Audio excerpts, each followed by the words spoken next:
Hey Minecrafters, Nick here with my first official Minecraft video.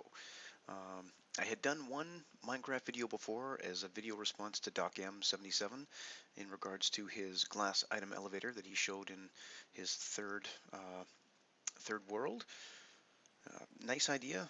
I loved seeing the glass item elevator, so I thought I'd play with it and had a couple of troubles and found something that I thought was a bit of an improvement. So I did one video for that, and I got some pretty good responses from it. People were really kind. They told me that I sounded good, and maybe I should try doing some other Minecraft videos.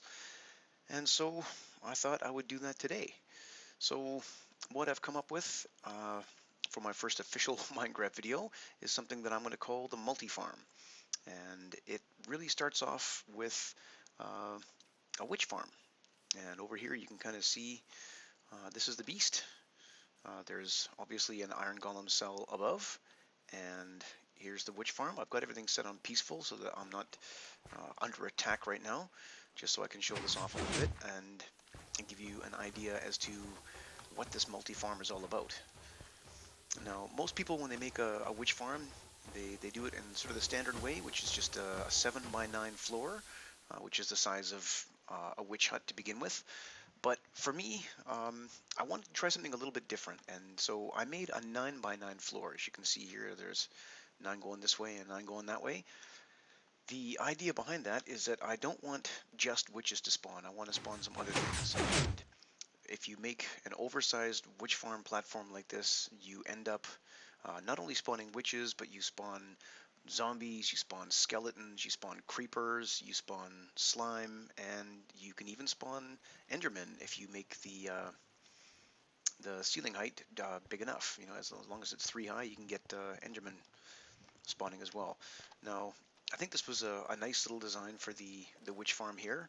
As you can see, there's no redstone, there's no torches, uh, no repeaters above ground, so the light levels stay low. All we have is just a little bit of redstone along here. We've got half slabs that carry the redstone signal up above. Just below this block here, I've got a redstone torch, and that's what controls the oh, pardon me. That's what controls the floors here and makes them go back and forth. I've got it set to about a 30-second delay, which is long enough to stop things from despawning, and it allows things to sort of collect so you can see what's coming up and what's gonna happen. You have to bear with me as I learn how to do Minecraft videos. This is, as I say, it's really only the second time I've made a video. I've got a lot to learn. Sometimes I'm a little stilted. Sometimes I run out of things to say and I'm not really sure where I'm going. So just bear with me, and hopefully we can have some fun here. Anyway, again, this is the main sort of witch hut that's been expanded so that it spawns other things. There's a small hole in the roof covered by half slabs so that light doesn't come through, doesn't interfere with spawn rates, and that will allow things from the iron golem cell to fall through into the killing chamber here. That's an interesting thing. I just hollowed out this large space here. Goes all the way down about 45 blocks because I needed to be able to kill Endermen. And the funny thing is that if you have a large slime that falls, he will fall and die, but split into 4 smaller slime. And occasionally you'll get some of the creatures, some of the zombies, some of the skeletons that are heavily armored. They can make it all the way down to the bottom without dying. So in order to take care of the slime and some of the more heavily armored mobs, I've got an iron golem downstairs, which mops up everything and keeps it clean. So let's just see how this goes. I'm going to switch over to hard mode, and then you'll start seeing some things spawn. I'm going to hop on this little minecart here so we can circle around, and with any luck we'll see some good things spawning. There's some witches spawning. Uh, I hope that we'll see a large slime, maybe some endermen appear, although, that probably won't happen. And you're probably thinking that right now, yeah, there we go. Probably thinking that, hey, that doesn't seem to be working too well, but sometimes sometimes one floor doesn't spawn as much as the other floor, but you just give it some time and it actually works out pretty well. I didn't do a large perimeter, make sure that everything is filled with water to make sure that this is 100% efficient. The part that interests me is just having fun, building things, and just trying some new ideas. I don't want to spend my time uh, making things absolutely as efficient as they can be. And efficiency is it's a funny word. It means different things to different people. A lot of people, they advocate, here's how you make a witch farm, and here's how you make a slime farm, here's how you make a mob farm. And I thought maybe it would be a good idea to try to combine some of them because nobody really uses a slime farm for experience. They just want the slime balls, and there's a little slime in there. You get enough slime balls coming out of this that you don't really need a slime farm anywhere else. Although I do have one in this world. This is sort of a secondary base that I have, but I really do wish this was the first thing I had made because I think this is something that would give you a good leg up when you're first getting started in the survival world. As you know, if you're a Minecraft player and you do a survival, it can be a little difficult in the beginning because you need to get food, you need to get shelter, you need to gather resources. You need redstone for building things. You need iron for armor. Oh, there's a big slime. There we go. Is that a big slime? It's hard to see through the water curtain. The water, there he goes. Yeah, the water curtain here is just so that when Endermen appear in here, they don't spot you and teleport out and start attacking you. But as you can see, the spawn rates here are pretty good. Maybe not what they could be, but I don't need anything more than this. I think it works out well, and I'm pretty happy with the design. Um, Maybe as nighttime approaches, we will get a couple of Endermen in here. Having the sun low in the sky there lets you see through a bit more easily, but you can see you've got spiders, you've seen a large slime in there, there's a zombie. Um, Having this oversized witch farm really does give you a lot of creatures and a lot of the things that you need. I'm just going to hop off this thing here, and just recently I got my very first beacon in the game, and I integrated that into the item elevator that I have. All of the items from the Iron Golem Cell and the Witch Farm, or the Multi-Farm, whatever you want to call it, they all fall down to the Killing Chamber and get thrown into a glass item elevator, which is right below this. Um, we can take a peek down, and ooh, look, there's some items coming up. Um, so that goes right down to the ground. One of the things that I've added recently in this world or in this base is a villager trading system because I want to be able to get some gear without having to do much in the way of mining. It's Minecraft is all about mining and digging, but if you can get things without having to mine, I think that's a great way to go. So a villager trading system can give you limitless diamond gear so that you don't have to spend your time looking for diamonds, which are pretty hard to find. And as you can see here, this is a nice um, automated item sorter. Um, you can find out how to build an item sorter from many, many tutorials on the web. This one, I can't even remember who had uh, who had done the video that I learned about this from, but I thought it was a great idea, and so I started building it in here. On this main floor, I've got some other things that are useful. I've got a small enchanting room setup, and this is a nice way to do an enchanting room setup. So you've got some chests here where you can keep your books or some enchanted books or anything else that you might need. That gives you a full level 30 enchant. On the other side here, I've got a little room where I can make some potions. Here I've got my water bottles. You can you can stand up here, fill up water bottles, and if your inventory is full, they just get thrown into there, and that just drops them straight into the chest. And so I can do some potion making. Um, don't do a lot of potion making yet, but maybe I'll get more into that. And as you can see here, there's something about a furnace. Now, another one of the things I've learned from the people that I've watched, most of it comes from the guys on the ZipCrowd server. They're all fantastic guys. They make really great videos. They're really smart, and they come up with designs that, I'm just kind of getting started in Minecraft. I've been doing it for about a year. I have a full-time job, so Minecraft is just a hobby for me, and I don't get to play it as much as some of the people that are out there seem to. Maybe they're just sort of professional YouTubers that make their money that way. But For me, it's just a hobby, and I'd like to do some more Minecraft videos. Maybe get to be one of the people that gets sort of known for doing Minecraft videos. But I think I've got a long ways to go. I don't know much about making the videos, but hopefully I'll learn. And if people are interested, if you think what I'm doing here is worthwhile, or if you like the style of my videos, then maybe leave a like if you don't have any time, or if you do have some time, leave a comment, give me some encouragement, and then maybe when Minecraft 1.7 comes out, I can start doing a fresh Let's Play and see where we go. Um, so yeah, here we go. This is the glass animal elevator. You can see there's the beacon coming up right through the middle. I think it looks nice. That's something I learned from watching one of Doc M's videos. Here's my little bedroom. I've got my CD player. I've got my collection of CDs. I've got my bed. Um, just have a sleep here. Make sure we get some daylight outside. And I guess we can get on with the rest of the base here. Now downstairs, I've got the turbo furnace array, or the synchronized furnace array, that again was designed from the guys on the ZipCrowd server. There's some pretty intense redstone design that goes on in here that I think I understand, but it's pretty complicated, and it's certainly beyond what I could design and develop myself. So I'm just using a straight rip from, I believe it was Panda that did the tutorials on the web about that, and it's just a great way to smelt items. If you want to get items smelted and you don't have to do it one item at a time in a single furnace, this is a great way to do it. It's got 25 furnaces all hooked up, and it works really well. It's fantastic.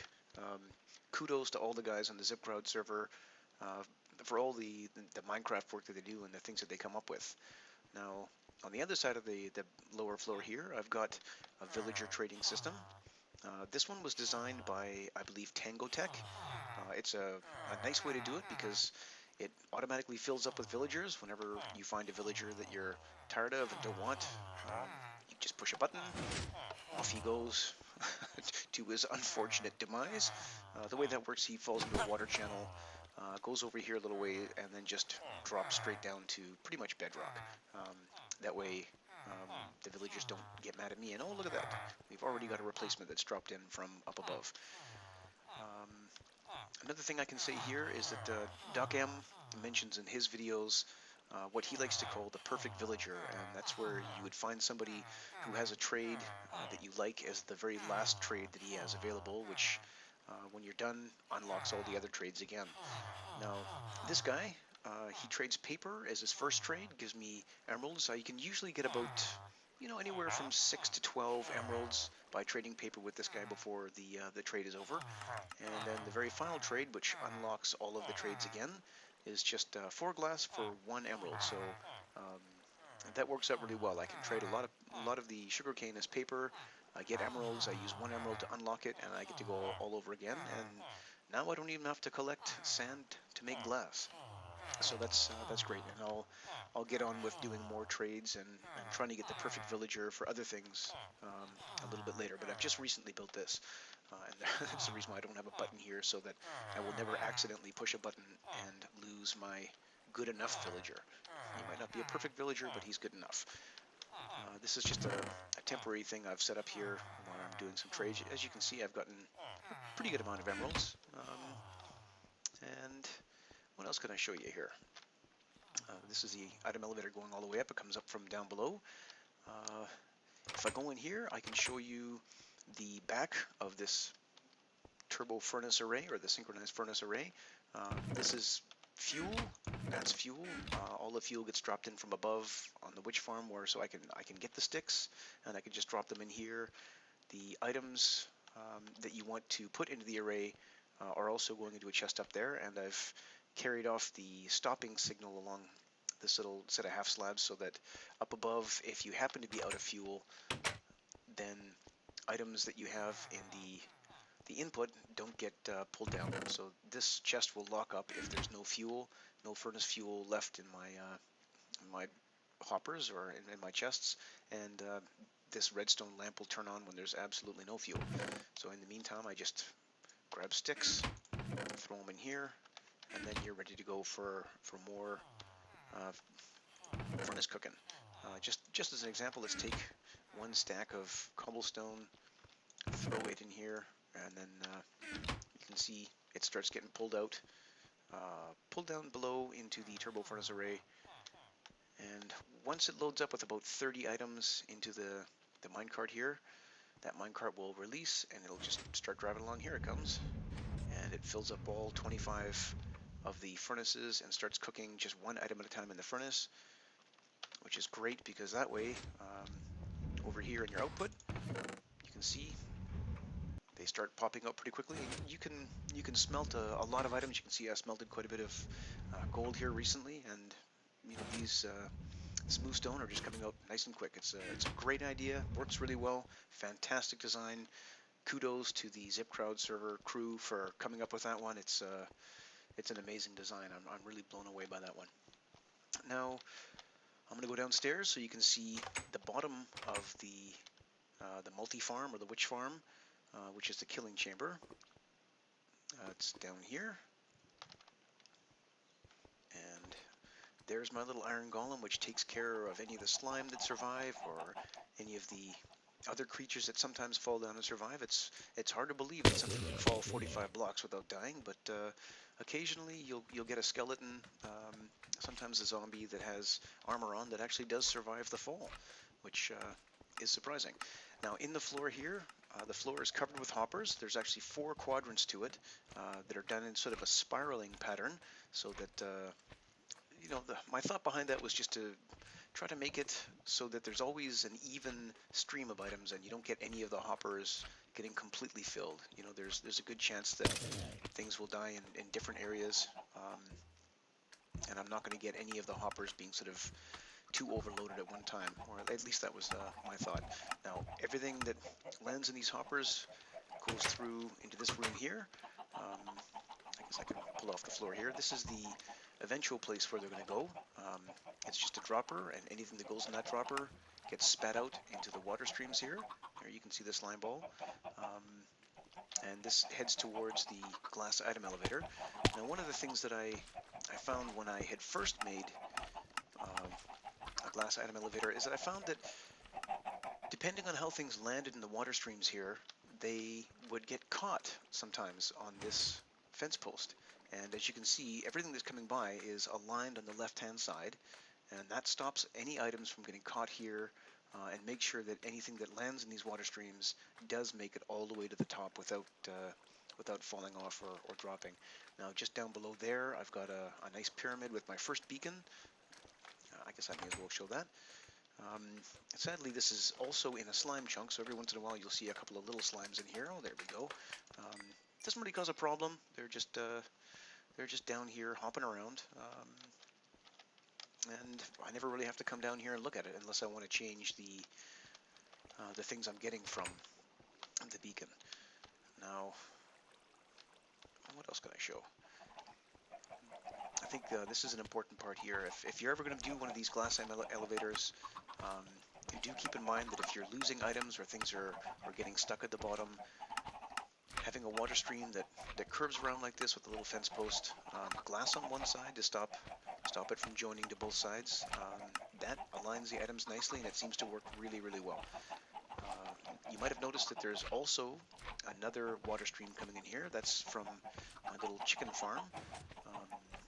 I've got sort of a master chamber up above that I can refill with eggs every once in a while if the chickens die, and that just spits into this dispenser. They spit out the eggs pop, chicken grow, and then this dispenser over here will spit out lava every once in a while, cook any of the chickens that are grown up enough to be tall. There's a half slab over top of a hopper, so that the baby chickens don't get burned. There you go, see, they're nice and safe. And then the adult chickens, they get cooked, they drop through, their cooked little bodies land in the water stream here, and then up the glass item elevator. So here we are. Let's circle around here and see if we can see something interesting happening. I'm hoping that we'll see a big slime come down, because that's always fun, watching the iron golem beat up on the slimes that survive. Because a big slime will split into 4 slime no matter how far they fall. That's interesting. And as you can see upstairs, let me go back up here and we'll check the item sorter. You really do get quite a few slime balls out of this. Pretty happy with the overall design of the multi-farm or the combined farm. Every once in a while, you have to come through here and empty items out because you get a lot of output. One of the biggest things you get is the gunpowder, because gunpowder comes from the witches. It also comes from the creepers, and since it's a multi-farm, you get a lot of creepers, a lot of witches, so tons and tons of gunpowder. There's lots of sugar, lots of redstone in the bottles, many spiders, so you get spider eye from the spiders and from the witches. You only get the spider string from the spiders, but there's enough of those that you can fashion yourself some wool blocks if you want to do that. You get plenty of bones for your bone meal, lots of arrows, lots and lots of iron. Even with just the one iron golem cell, there's enough iron to sort of keep a single player happy. Maybe on a server with a lot of people, you wouldn't want to do that, but in a single player survival world, I think it works out great. Here you can see there's plenty of slime balls. You actually do get quite a few interpearls as well, although I've emptied most of these other chests of things a couple of times, and I haven't emptied out the interpearls here. So you don't get as many interpearls as everything else, but you do get enough to kind of get you going. You also get enough zombie flesh so that you don't really have to have any other kind of food farms, although the thought of eating zombie flesh doesn't please me, so I made a chicken farm because I like chicken. Lots of eggs, lots of feathers, and this is just an overflow chest for anything else that happens to make it out. Now, you may have noticed that I've got the villager trading center, and you're wondering, where do the villagers come from? Well, they come from outside, just a little ways away, just past my sugarcane farm. This is where I grow my sugarcane. I'm doing it with this pattern that I originally learned from DocM, but I'm sure other people know about it. This lets you sort of compact things down. Having the lily pads here means you don't fall into the water, and when you pack down your sugarcane, it also doesn't fall into the water, so you can just kind of run around, collect it easily. I've got this little trench here cut so that I can grow some trees for any wood that I need.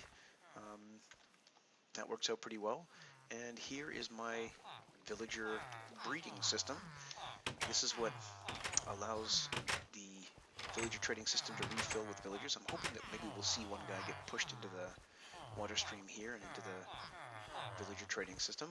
Now, this particular design for spawning villagers or breeding villagers I think is pretty good.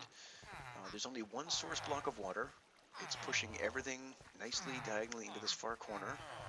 And that allows these villagers to sort of line up on the diagonal, and it prevents you from getting tons and tons of villagers. You know, I've seen some other designs where people end up with hundreds and hundreds of villagers, you know, to make a stream of villagers for trading, and that's just too much for me. I don't want to get the sort of slowdown or the frame rate drop. It's a little hard on the system, so going this route with, what is it, a 5x5?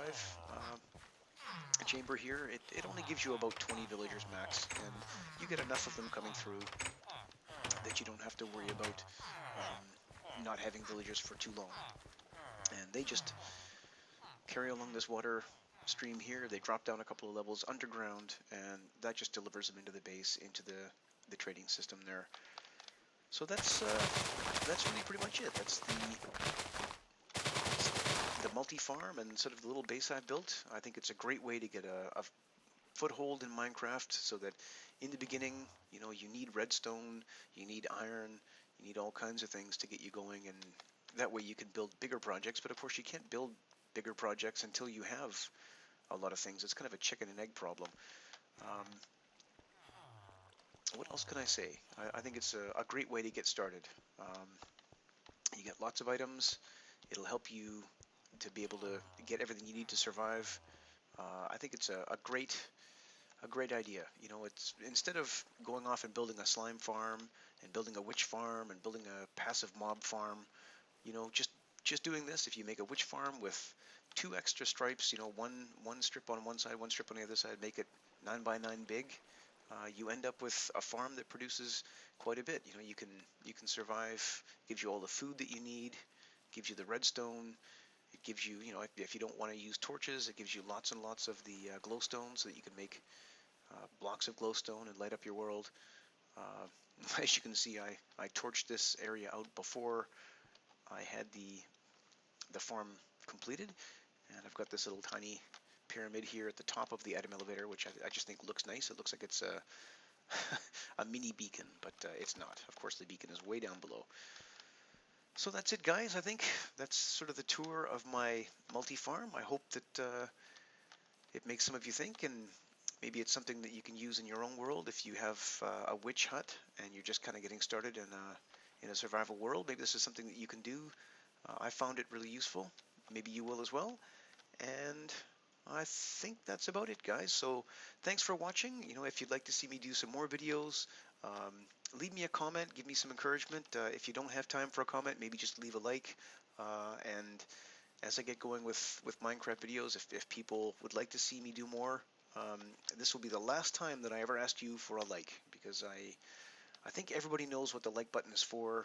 Um, One of the things that I dislike in watching other Minecraft videos are people kind of begging for likes. You know what the button's for. If you like it, you like it. If you don't, you don't. Uh, but since this is just my very first video, and I'm just wondering whether people are interested to see me do more, maybe do a full Let's Play. Like I say, when Minecraft version 1.7 comes out, I can start a new world. A lot of this world I had explored ahead of time, and so I started playing this at about Minecraft 1.5. So some of the things in Minecraft 1.6 I didn't really I didn't really get, because I had done a lot of exploration of this world. So I really need to start off a new world. And if any of you would be interested in seeing a Let's Play from me, like I say, leave me a comment, leave me a like, and we'll see how it goes. Anyway, thanks for watching, guys, and I hope to see you soon. Bye-bye.